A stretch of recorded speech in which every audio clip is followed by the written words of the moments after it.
Viewers, আবারও চলে এসেছি আপনাদের কাছে একটি ঘরোয়া পদ্ধতি রান্না নিয়ে।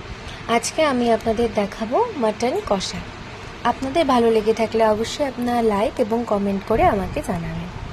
প্রথমে মাংসগুলোকে ভালো করে ধুয়ে নিয়ে তাতে দই পরিমাণ মতো দিয়ে মেখে নিয়ে তাতে কুচি করে রাখা পেঁয়াজ, রসুন, টমেটো, তেজপাতা, পাকা লঙ্কা দিয়ে দিলাম এবং আরও কিছু পরিমাণ পেঁয়াজ, রসুন, টমেটো আমরা মিক্সিতে পেস্ট করে নিয়েছিলাম।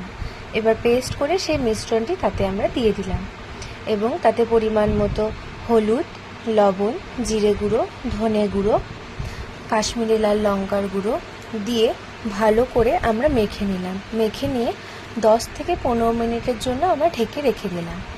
এরপর আলুগুলো ভালো করে ধুয়ে কেটে নিয়ে আমরা 2 টুকরো করে নিলাম। 2 টুকরো করে নিয়ে কড়াইতে সরষের তেল দিয়ে আমরা আলুগুলোকে হলুদ লবণ দিয়ে ভেজে নিলাম।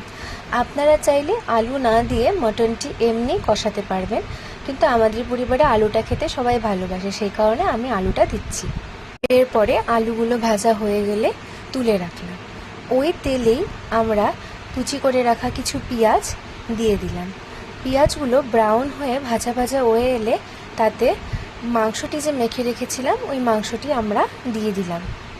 দিয়ে ভালো করে কষিয়ে নিলাম এবং তাতে কিছুক্ষণ পর আমরা ভেজে রাখা আলুগুলো দিয়ে আরও কিছুক্ষণ কষিয়ে নিয়ে 15 থেকে 20 মিনিটের জন্য ঢেকে রাখলাম কম আঁচে। এতে মাংসটি সেদ্ধও হয়ে যায় এবং পরে খেতেও ভালো লাগবে।